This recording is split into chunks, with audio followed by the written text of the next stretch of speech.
Petit Proust, hoje, o teu rosto de lua, desse quadro bonito de Jacques-Émile Blanche, o teu rosto de flor noturna, se apagou, mon petit. E dentro de mim voltou o sertão. Sertão, sertão, pois, mon petit, no meu país, as polícias passaram e Lampião ficou. Os governadores passaram. Os congressos, os chefes políticos, os exércitos, as revoluções, as repúblicas passaram. Os grandes generais passaram e Lampião ficou. A nova poesia brasileira passou e Lampião ficou, iluminando tudo, mais que teu rosto de lua que Jacques-Émile Blanche compôs. É preciso ver. Lampião é eterno. E é preciso crer na opinião da Europa. Lampião tira dos ricos para dar aos pobres. É preciso crer nas orações fortes. É preciso crer em Lampião. Mon petit Proust, sai do teu salão. Vem ver o meu luar. Não há no mundo luar como este do sertão. Poema Marcel Proust, do mestre Jorge de Lima. Com ele nós abrimos o programa Café com Poesia, entrevistando um amigo, irmão de alma e de poesia do Jorge de Lima, e da nossa confraria do Jorge de Lima. Você, eu, Paulo Poeta, Cacá Diegues, enfim, Cláudio Rodrigues, muitíssimo grato aqui pela presença no programa e você que veio aqui dar algumas palestras sobre o mestre Jorge de Lima. Então, celebrando 130 anos, como é que você se coloca dentro desse contexto de 130 anos do mestre Jorge? Como eu tenho dito, né, o Jorge de Lima, quando ele era vivo, ele era muito reconhecido como poeta, e como um homem das letras, né? Além de ser médico, um médico consagrado e tal. Só que depois que ele morreu, ele tem dois aspectos importantes na obra dele, que é um muito popular e outro muito erudito. E no final da vida, ele foi se tornando cada vez mais etéreo, né? Partindo para a eternidade. Então, a crítica decidiu, né?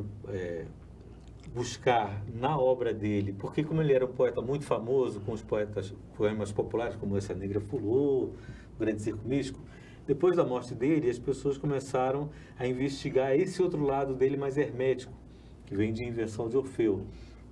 E isso acabou afastando o Jorge de Lima de uma percepção popular da obra dele, né? Ele foi se tornando cada vez mais distante dessa coisa modernista que eu estava falando, que é o poema Boneca de Pano, o Mundo do Menino Impossível. E esse afastamento acabou redundando num ostracismo eventual que ele sempre teve depois de morto, né, ao longo da vida dele. Eu costumo comparar muito o Jorge de Lima ao Fernando Pessoa como dois grandes poetas do século XX que têm uma trajetória muito parecida em alguns aspectos, né? O Fernando Pessoa fez toda a obra dele, assim, a intenção por trás da obra do Fernando Pessoa era criar uma literatura inteira a partir da própria obra, né? Então, por isso os heterônimos. Então, tem um painel ali literário na obra do Fernando Pessoa. O Jorge de Lima fez isso também, só que cronologicamente, uma fase depois da outra. E ele nunca deixou de fazer isso, né? Então, esse é só um dos aspectos, tem vários outros, né? E o Fernando Pessoa, depois de 50 anos de morto, teve as comemorações pelo cinquentenário, né, e tal, e foi quando publicaram o livro do Desassossego, que é o primeiro livro dele publicado em prosa, antes era só poesia. E isso trouxe assim, um novo público para o Fernando Pessoa, que é mais afeito à prosa do que à própria poesia, né? Poesia é uma coisa para poucos, né? Pelo menos dizem isso, né? E no caso do Jorge de Lima, está acontecendo a mesma coisa, porque esse ano a Companhia das Letras, através da editora Alfaguara, que é uma das editoras do guarda-chuva da Companhia das Letras, resolveu republicar, né, reeditar todas as obras do Jorge de Lima, começando pelo Calunga, que é um romance regionalista do Jorge de Lima, publicado em 1935 originalmente. Ou seja, no auge do romance regionalista, né? Que, na época, ele não teve o reconhecimento que merecia, porque tinha outros grandes escritores, e ele já tinha um reconhecimento muito grande como poeta. Já vinha, inclusive, de antes desses Jorge Amado, Raquel de Queiroz, o próprio Graciliano, ele já tinha vindo antes, né? Então, acho que nos 130 anos de nascimento do Jorge de Lima e 70 anos da morte, que é em novembro, a gente tem uma oportunidade de fazer o que Lisboa e Portugal em si fez com a obra do Fernando Pessoa. E hoje, Fernando Pessoa, quem é Fernando Pessoa? No mundo inteiro todo mundo conhece, é uma figura icônica do século XX. O Jorge de Lima, claro, é brasileiro, não é europeu, tem toda essa coisa. Mas ele é o poeta mais representativo da cultura brasileira. E, como eu digo, é um farol da cultura alagoana para o mundo, né? Então, esse livro, Calunga, que fala de uma turma que você conhece bem, né? Que são os cambembes, né? Que são os descendentes dos caetés, que foram sendo empurrados para os brejos, para os manguezais, e ali eles ficaram meio isolados e invisibilizados, né? O livro Calunga, ele traz de volta todo esse universo, e que, de uma certa forma, ainda existe até hoje, né? Você vai aqui nas ilhas, você ainda vê. Tem lá os catadores de sururu, e tem toda aquela condição insalubre, né? Que o livro trata muito disso, né? Das doenças que o ambiente de falta de saneamento básico e tal causava nas pessoas naquela época, há 100 anos, né? Que é quando o livro é ambientado, e até hoje a gente ainda encontra por aí. Interessante tudo isso, né? Então, é uma oportunidade que a gente tem agora, né? É uma janela de oportunidade, como se diz atualmente, né? Os marqueteiros. Exatamente, Para divulgar e trabalhar, a gente vai ter uma agenda aqui em Alagoas, que começou hoje, né? Com aí a sessão solene, o deputado Dr. Vanderlei, inclusive é o agradecimento da gente, da classe artística, ao Dr. Vanderlei por abrir esse espaço e para que comece por aqui, né, a celebração dos 130 anos do Jorge de Lima. Vanderlei e toda a Assembleia Legislativa, o presidente, Marcelo Vitor, enfim. Mas tem uma programação também de atividades na terra onde ele nasceu, que é lá em União dos Palmares. Sim. São 4 dias lá de atividades, né, voltadas para a celebração. Também em Penedo, de 3 a 6 de maio, lá em Penedo, também será em homenagem ao Jorge de Lima, a Fli Penedo.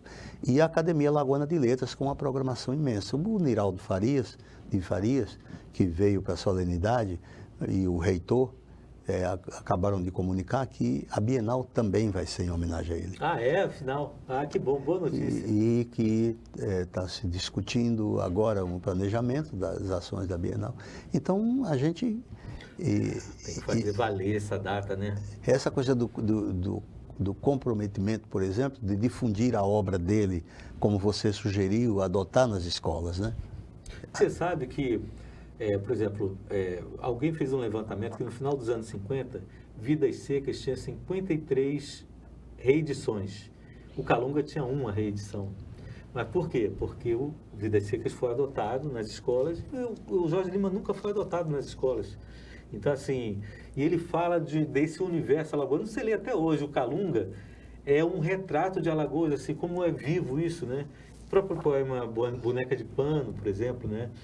O GWBR, né? Que tem aquele desenho todo, aquele magético, fantástico, ritmo. O poema do Rio de São Francisco, né? Então, assim, a adoção da obra do Jorge Lima, acho que é fundamental, é um passo fundamental, aproveitando que a Companhia das Letras, né, que é a maior editora nacional, agora está relançando toda a obra do Jorge Lima, começando pelo Calunga, e eu estou nessa história porque eu escrevi o prefácio do Calunga, né? Mas com essa iniciativa, assim, eu acho que a gente tem chance de tornar, de novo, o Jorge Lima um nome preponderante da cultura brasileira, como ele merece estar. 130 anos de vida, e a poesia dele, a obra dele continua tão viva, né? E hoje, assim, ele foi muito reconhecido como poeta, como eu falei, mas as pessoas não leram os romances dele, né? E eu acho que o Calunga é o romance para começar a ler. Também tem Guerra Dentro do Beco, que eu adoro, mas o Calunga, por esse... Porque o Calunga, o que é? É um épico que se passa num lugar muito miserável, entre 2 reinos miseráveis, uma guerra entre o novo e o velho, entre o bem e o mal, num lugar pobre, doente, e o personagem volta, o Lula Queiroga, o Lula Bernardo, o personagem, ele nasce nessa região aqui das ilhas, vai embora muito cedo, novinho, menino ainda, e volta já na maturidade, já quase na velhice, com a intenção de curar a terra. Porque ele aprendeu muita coisa sobre saneamento básico, então ele sabe, por exemplo, tem que usar galocha na lama, não pode pisar direto na lama, senão você vai ficar doente e tal. E aí a guerra é essa, assim, ele vai conseguir curar a terra ou a terra vai envenená-lo, né? É um grande épico, né? E um épico passado num lugar muito miserável. Então, é uma coisa fantástica, assim. Acho que é uma oportunidade que a gente tem. E se o livro, então, e as outras obras dele forem adotadas, isso vai ser uma revolução em torno do Jorge Lima, para a própria cultura alagoana e também brasileira, né? Uhum. E a ideia também é a gente fazer a adaptação do Calunga para cinema, porque é um filme totalmente, é um livro totalmente cinematográfico. Eu fiz o roteiro, você leu, né? É uma coisa fabulosa, assim, ele já escreveu, e tenho certeza que naquela época já havia cinema, e ele já se interessava por cinema. Então, a própria linguagem que ele usa no livro já se aproxima também da linguagem cinematográfica. Então, é uma coisa fantástica, assim. É um filme para fazer uma carreira internacional. É um filmaço. Uhum. Pois é, e essa coisa da identidade nossa, você estava falando dos poemas, Serra da Barriga, né? Que é um poema que localiza Alagoas, Sim. né? O Paulo, o poeta, interpreta tão bem um poema chamado Enchente, que eu acho belíssimo aquele poema, falando sobre o rio, os meninos para tomar banho no rio. É demais, aquele dos meninos da Lagoa Mundaú, que ele fala da maleita também, né? Que é lindo aquilo, rapaz. Tão bonita a Lagoa Mundaú. Eu vi os meninos pobres que iam tirar sururu, um bando deles. Uns tinham 12 ou 13 anos, mas pareciam ter 8. Amarelos, perto da Satuba tem um maçapê ótimo. Eles amassam, fazem balas, cozidas, são mais gostosas que sururu. É interessante. Não, maravilha, e o universo do Calunga é esse, né? Dos meninos, dos trabalhadores, os catadores de sururu, né? Assim, aquela vida miserável. E falando sobre um povo que foi muito invisibilizado durante muito tempo aqui, que talvez com essa coisa da obra de Jorge Lima eles ganhem algum valor assim, maior, né? Que são os cambembes, são os descendentes dos caetés, que foram sendo empurrados para os brejos, para os manguezais, e ali eles ficaram expostos a todo tipo de doença, né? Mas como diz o Jorge Lima, né? Os cambembes vieram dos caetés e daqui eles ganharam o mundo. Eles se espalharam pelo mundo, né? Eu sou cambembe. Você é um cambembe. Também. Somos todos cambembes, né? E o que levou você a fazer essa imersão nessa obra do Jorge de Lima e você pegar o livro dele para transformar num filme? Sim.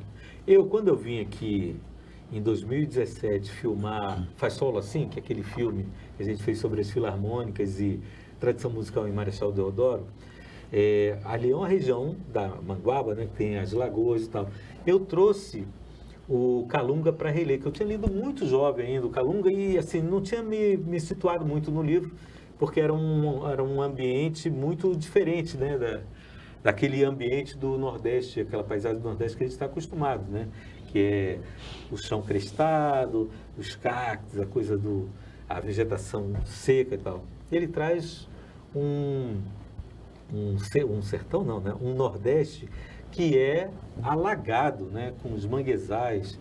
E aí, quando eu trouxe o livro, eu comecei a ler, e eu tinha conhecido a Palateia também, que é um lugar ali na Lagoa do Roteiro, onde o mangue é cheiroso. Eu nunca tinha visto, eu moro no Rio de Janeiro, né? Nunca tinha visto um mangue cheiroso, né? E eu fiquei encantado com aquilo, comi ostra, passeei, assim, eu fiquei muito encantado com aquilo. E percebi que aquilo era um mundo que tem ali que as pessoas não conhecem.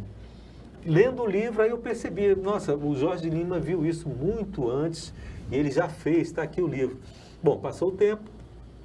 No ano passado, me liga o pessoal da Companhia das Letras, falando, né, anunciando que ia relançar toda a obra de Jorge Lima, e que ia começar pelo Calunga e queriam que eu escrevesse o prefácio. Eu fiquei encantado, né? Porque eu sou mais da área da poesia, né? Assim, né? Então, falam que eu sou especialista em Jorge Lima, mas não sou. Sou um entusiasta de Jorge Lima e estudioso, porque, para mim, quando você ama um autor, você quer saber tudo dele, né? Eu li tudo sobre Jorge Lima, tem alguns livros bem interessantes, assim, sobre a história dele.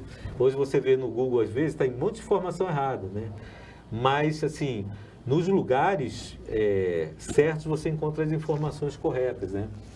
Então eu escrevi o prefácio, e escrevendo o prefácio eu percebi, isso aqui é um filme, já está escrito, assim, eu só preciso adaptar, né? Criei algumas coisas, cortei algumas coisas que eu achava que não somariam para um filme, né? Acrescentei algumas coisas que eu acho que o Jorge de Lima, intencionalmente ou não, ele deixou de lado, né? Mas que para um filme é importante trazer, né? E aí fiz a adaptação, assim, e eu acho que ficou incrível, porque aproveitei muito do próprio texto dele, né, para as descrições, porque as descrições são muito precisas. Aí na hora de orientar um ator, eu não preciso ficar explicando, ele quis dizer isso, não, está dito aqui, ó. É só você ver que está aqui. O diretor de fotografia, tem essa coisa da paleta de imagens, né, assim, lama, mangue, sabe, céu, nuvem, água, né, assim, está tudo ali, né. E os cambembes, né, que estão integrados naquela paisagem, né? Então, que é muito interessante, você falou sobre o filme, inclusive, a gente tem que ir de Alagoas, aqui, inclusive, ver a possibilidade da gente exibir esse filme lá em Marechal Deodoro. Faz solo assim, né? Sim, se faz necessário. Inclusive, daqui a gente já faz essa reivindicação. Para exibir para o pessoal, o povo de Marechal Deodoro, assistir esse filme. Você sabe o que me dói, assim? Tem vários velhinhos no filme, né? Então, vamos lá. Tem o maestro, aquele velho. Zezinho. Tem o maestro Zezinho. Tem o Nelson da Rabeca no filme. Tem o Cícero do PIF. Tem aquele professor da... Né? Como é o nome daquela... Uma das filarmônicas lá. Professor Manuel Alves de Souza, né? Vários deles já morreram e não viram o filme. E fazendo o filme, a gente nota o seguinte, que a grande reivindicação deles era justamente o reconhecimento. O Cícero do PIF, então, né, que abandonou o exército para poder continuar tocando PIF, porque ele diz que no exército, quando ele começava a tocar o PIF, as pessoas iam dançar e largavam o que estavam fazendo. E aí o chefe dele fala, é melhor você pedir para sair, né? Uhum. E ele acabou saindo e tal. E ele levou uma vida muito sofrida, e no final doente, né, com problemas de saúde. Nas filmagens da gente, o que ficou patente ali é que ele sentia muito falta de um reconhecimento pelo trabalho todo que ele tinha feito, né? Então, aí, quando a gente fez o filme, a gente falou, poxa, esses caras vão se ver na tela grande, vão falar, eu estou ali, eu existo, né? Eu existo. Eu não passei em branco na vida, né? E esses caras, alguns deles morreram e não viram isso, né? Então, assim, dói muito, assim, eu só pensava nisso, na coisa do lançamento do filme. Poxa, e o filme passou no Rio, passou em São Paulo, passou na TV, passou em outros lugares, mas aqui em Alagoas não passou em lugar nenhum, nem em Maceió, nem em Marechal, não passou em lugar nenhum, né? E, assim, poxa, era tão importante que passasse esse filme aqui, né, para as pessoas se verem, né? Eu acredito também. Então, daqui a gente faz aproveita esse momento para mandar, inclusive, um recado mesmo, né? Para o Cacau, que tem um carinho muito grande por ele. Ele ajudou muito a gente a fazer o filme. Né? Eu fui muito amigo do pai dele e tal. E então, Cacau, para a gente organizar aí para exibir o filme. Em praça pública. Em praça pública, para as pessoas aí, né, de Marechal Deodoro. Ver uma agenda aí para que nós possamos assistir esse filme, né? E agora, então, voltando ao Calunga, eu acho que até tem aí, pedir ao Kennedy para ele mostrar a capa da nova edição do Calunga, né? Então, que cara, é um livro incrível, assim, e a edição ficou muito bonita, né? E eles estão querendo trabalhar não só essa obra, como a obra toda do Jorge Lima. Mas a gente sabe como é que é, né? Se, por exemplo, em 2003 a Record, a editora, tentou relançar todos os livros, lançou uns 3 ou 4 títulos. mas não era um bom momento para relançar o Jorge Lima naquele momento ali, e o Lee, assim, não teve o retorno que eles esperavam. Então, eles interromperam a sequência de exibição. Olha lá, Ali a capa. Jorge Lima. Calunga. E, então, assim, é uma tentativa que eles estão fazendo agora de revitalizar mesmo o nome do Jorge Lima a partir dessas obras. Então, assim, por isso que eu digo, assim, você que é alagoano, né, assim, que gosta da cultura alagoana, que gosta do Jorge Lima, veja com carinho esse livro, porque assim, ele pode restabelecer o Jorge Lima no circuito nacional e internacional da literatura brasileira, né? Porque quando você pega assim, eu estive em 2000 e depois 2008 fazendo um documentário sobre Fernando Pessoa lá em Lisboa e conheci vários críticos, não só de Portugal, mas também da Espanha, França e tal, Itália, né? Todos são unânimes em dizer, olha, o grande livro de poesia do século XX não é uma mensagem do Fernando Pessoa, é uma inversão de Orfeu do Jorge de Lima. É o grande livro de poesia do século XX, um século que teve grandes poetas no mundo todo, né? Se você for olhar, mesmo nos Estados Unidos, Inglaterra, França, né? Espanha, Itália, né? Tem grandes escritores, né? Mesmo aqui na América do Sul, do lado lá da Cortina de Ferro antiga, né? Mas ele é considerado o grande livro de poesia do século XX, é do Jorge de Lima. Então, assim, a gente precisa resgatar isso e alcançar esse nível que o Jorge de Lima alcançou e tentar chegar perto dele, né? Perfeito. Ô, Cláudio, também tem o seu trabalho, a sua obra como escritor, como poeta e tal. Tem, até também, tem um livro... Que é o mais recente. Que é o mais recente livro. Você pode falar um pouco sobre esse trabalho novo seu? Esse livro é o meu primeiro livro de contos. Vai aparecer daqui a pouco. É o meu primeiro livro de contos. É esse aí. Porque eu sou poeta de origem, né? E eu, ao longo do tempo, por um desafio interno que eu sinto, assim, uma comichão mesmo de criação, eu não me acomodo em nada, assim. Então, quando a minha poesia começou a ficar muito fácil, vou escrever um poema para o Chico, eu escrevi um poema para o Chico, escrevi um poema para o Paulo Poeta, escrevi um poema e tal, não sei o que. Aí começou a ficar muito fácil. Eu falei, não, preciso me desafiar. Sempre quis escrever histórias também, né? E também desenvolver a parte de música. É engraçado que isso tem muito a ver com o Jorge Lima, porque uma vez o Carlito Lima me perguntou, você tem... você divulga o Jorge Lima, tem uma ligação muito forte com o Jorge Lima, mas eu não vejo na sua poesia nenhuma ligação com o Jorge Lima. Eu fiquei pensando naquilo que realmente não tem uma ligação direta. Mas o que tem a ver com o Jorge Lima? Os ritmos, né, que minha poesia tem muito ritmo, e a poesia do Jorge Lima é fantástica nesse aspecto. E os pequenos enredos, você vê que os poemas de Jorge Lima são pequenos enredos, ele está contando histórias ali, né? Não todos, obviamente, né? Nem todos os meus poemas são assim. Mas isso tem a ver também com o Jorge Lima. Então eu comecei a me desafiar, a trabalhar com os ritmos, aí eu comecei a fazer música também, e a trabalhar com os pequenos enredos, né? E aí comecei a escrever ficção, prosa de ficção. Apanhei muito no começo porque eu sou meio autodidata para tudo, né? Assim, eu gosto de aprender sozinho, às vezes pelos piores caminhos, né? Às vezes levo 10 anos para percorrer uma semana que outra pessoa percorreu ali para chegar no mesmo objetivo. E eu comecei a escrever, publiquei um romance em 2001, esse me deu muito trabalho. Eu levei 3 anos escrevendo. Quando foi uma encomenda da editora, né? Aí eu falei, daqui a 3 semanas eu te entrego o livro. Levei 3 anos sofrendo muito para fazer, fiz o livro, né? Mas ele tem umas falhas na minha concepção, assim, que eu compensei com a minha criatividade de poeta, né? Mas ele tem umas falhas de fabulação, né? Uma coisa que Jorge Amado, por exemplo, é caudaloso. O cara começa a puxar uma história aqui, ele conta 10 histórias ali. Eu tinha muita dificuldade disso. No meu segundo livro já foi mais fácil, que foi o Cachorras, de 2014, que é outro romance, mais uma novela, é mais curto. E agora, nesse livro, assim, são 16 contos que compõem No Bico do Corvo. E aí deslanchou isso, assim, aí a imaginação soltou e foi ótimo. Eu escrevi o livro em 5, 6 meses e depois passei um ano reescrevendo. São 16 contos que formam uma história, é um mosaico que fala sobre o período de isolamento social durante a pandemia. Eu escrevi durante a pandemia, mas eu não quis escrever sobre a pandemia. Eu pensei nesse aspecto, a nossa geração nunca tinha vivido uma situação dessa de ter que se isolar, né? de viver isolado. A gente é muito brasileiro, né, principalmente, é muito sociável, né? A gente gosta de estar na aglomeração e não podia aglomerar, né? Então eu fiquei imaginando as diversas situações que aconteceriam num momento como esse, né, que você é obrigado a se isolar e como é que cada pessoa ia reagir. Aí tem muito humor também, né? Porque eu trabalho com humor o tempo todo.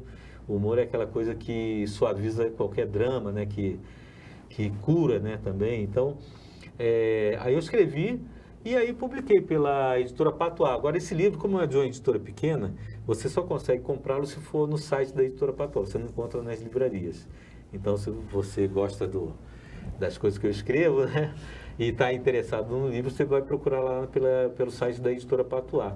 Mas ficou interessante porque virou um romance mosaico, porque as histórias, no final, elas são independentes, mas a partir de um certo momento elas vão se interligando, e no final, quando você termina, eu costumo dizer que você começa a ler um livro de contos e termina lendo um romance, né? No final é um romance, quando todas as peças se encaixam, né? Uhum.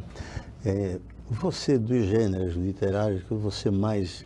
que você não gosta, né? Gosta de escrever também romance, enfim, contos e tal. Mas, e a poesia, entre a poesia e o conto, ou entre a poesia e o romance, o que é que dá mais trabalho? Rapaz, hoje, de novo, o que dá mais trabalho é a poesia. Porque a poesia eu costumo diferenciar assim, prosa e poesia, né? Poesia é como você ir na praia e dar um mergulho no mar. Aí você vai para casa. Um romance ou uma prosa, né, de ficção, você entra no mar, você tem que atravessar a arrebentação e continuar nadando até chegar no porto seguro, que você não sabe onde é. Claro que se você se prepara, você faz um percurso, você planeja a tua viagem, você tem mais segurança de chegar no lugar que você quer. Mas nada é seguro e é um trabalho de operário, assim, você tem que remar muito, né? O primeiro livro eu remei 3 anos, né? E aí caía na arrebentação de novo, aí remava e tal, não sei o quê. Então, poesia aparentemente é mais fácil, mas é o mais inacessível, porque poesia é um acontecimento, né? A prosa é uma construção. Você tem uma base ali, você começa, precisa de personagens assim, precisa de paisagem assim, aqui eu preciso botar uma rua, preciso ter essas situações, tal, criar essa e essa situação, o enredo tem que ir conduzindo a história. A poesia não, a poesia ou ela é ou ela não é. Não existe assim, vou escrever um poema e começar a escrever um negócio e tal, porque se não for poesia não adianta, você pode levar a vida inteira ali que você não vai tirar a poesia daquilo. Claro que é um acontecimento. Você fez o poema, depois você melhora. Mas se ele acontece, ele já é um poema, que você vai melhorar. Mas se não é um poema, não adianta. A música é a mesma coisa, né? É tipo uma coisa assim, é um mistério de onde vem isso. Eu, por exemplo, eu costumo contar uma história de um poema que eu escrevi, chamado Amor é Doença. Como é que esse poema surgiu? Esse poema surgiu o seguinte... eu estava num boteco, assim, aí fui comer uma coxinha de galinha, uma coisa assim, não sei porquê, aí essas coisas da poesia, né, que vem, aí veio essa frase, amor é doença. Imediatamente, quando você está em estado de poesia, a coisa passa, se tu pega, opa, isso aqui é um poema, mas eu preciso desenvolver, porque se eu não desenvolver isso aqui, vai sumir da minha cabeça e não é mais nada, né? Aí, amor é doença. Bom, já tem um título e um bom começo. Agora é só sentar e chegar em casa e escrever. Eu passei 3 meses tentando escrever esse poema e eu não conseguia escrever porque eu não desenvolvia, né? O que eu quero dizer com isso? Amor é doença. Por que eu quero escrever esse poema? Né? O que eu vou dizer nesse poema? Na época eu estava lendo muito Walt Whitman também, poeta americano, né? Modernista. E aí, precursor do verso livre e tal. E aí tem um poema dele que ele fala assim, quando eu vejo os generais, os presidentes, os empresários comemorando seus feitos, nada disso me comove. Mas quando eu vejo um casal que passou a vida inteira junto, que não sei o que e tal, e continuou junto depois de velho, aí isso eu fico terno e tal, não sei o que. Eu falei, é isso, é sobre isso que eu tenho que falar. Amor é doença, é isso, é a trajetória do amor. Aí, como é que eu cheguei na poesia? Cheguei através do ritmo, porque não era nem assim, quer dizer, na cabeça já tinha assim, o tema é esse, mas como é que eu vou desenvolver isso como literatura, né? Aí começou assim, aí veio Amor é doença, dança, crença, mudança. Quando você menos pensa, já está dançado, levado como criança no rodopio de um redemoinho. E mesmo cansado se lança, febril e fabril, faz do outro usina e ninho.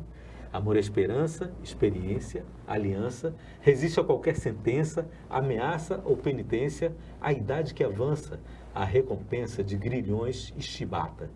Não há dor que o amor não vença, apenas a indiferença o mata.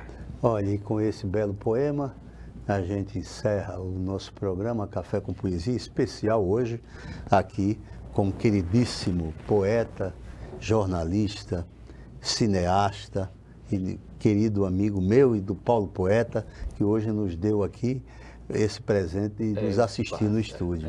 Isso aí, então, um abraço e até o nosso próximo encontro. Valeu!